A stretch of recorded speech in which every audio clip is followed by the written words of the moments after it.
comment créer vos premières formes vectorielles dans Pixelmator Pro? C'est ce qu'on va voir tout de suite. On avait vu que les outils vectoriels étaient ici.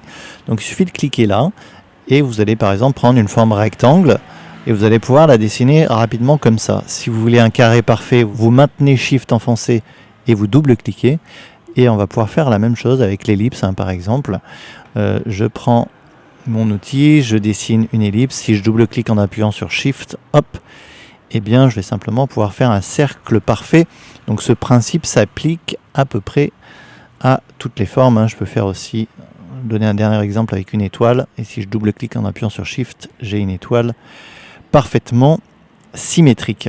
Donc ce qu'il faut bien comprendre, c'est que dans ce menu, toutes les formes n'ont pas exactement les mêmes options. Si par exemple je prends le cercle, ce que je vais pouvoir faire avec le cercle, c'est que si je mets ma souris sur ces petits points blancs, je vais avoir des tangentes et je vais pouvoir appliquer des courbes de Bézier comme ça. D'accord?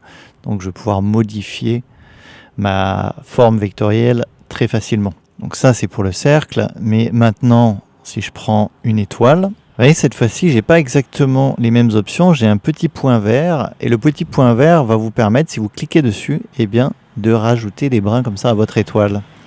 Et vous pouvez simplement, en cliquant dessus et en descendant la souris, en montant la souris, eh bien, changer la forme de l'étoile très facilement. On va pouvoir faire la même chose avec le rectangle arrondi. Je vous donne un autre exemple. Vous voyez ici, on a toujours ce petit point vert qui va nous permettre finalement, hop, d'aller changer la courbe en fait de ce rectangle très facilement, juste comme ça à la souris.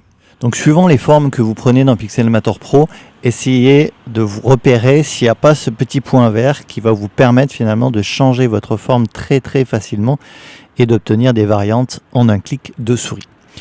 Voilà pour la petite astuce du jour sur les formes vectorielles. Si vous débutez sur Pixelmator Pro, on verra d'autres tutos où on ira bien plus loin. Mais voilà, je vous propose déjà de découvrir un petit peu les outils. Ça permet d'appréhender le logiciel tranquillement. Si vous avez des questions sur le sujet, n'hésitez pas. Et moi, je vous dis à dimanche prochain pour la prochaine astuce design sur le blog.